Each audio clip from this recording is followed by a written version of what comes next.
Senator Holman, thank you. You have obviously studied this well, and I appreciate the engagement today. Senator Holman talked about what we can do to empower law enforcement. I know what we can do to empower law enforcement. We can start respecting them again. We can start funding them again. We can start giving them the tools that they need to not just solve crimes, but to prevent crimes.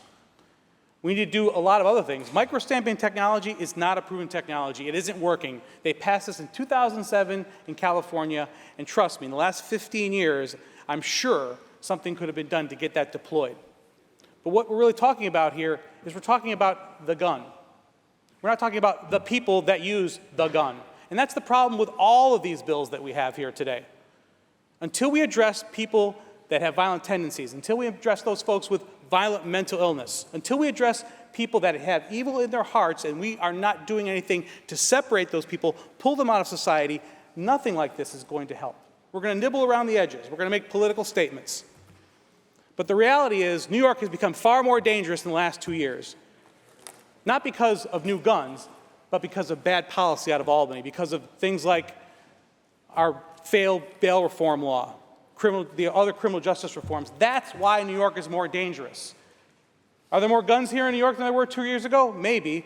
But the bottom line is we are now at a 40-year high for crime here in New York State.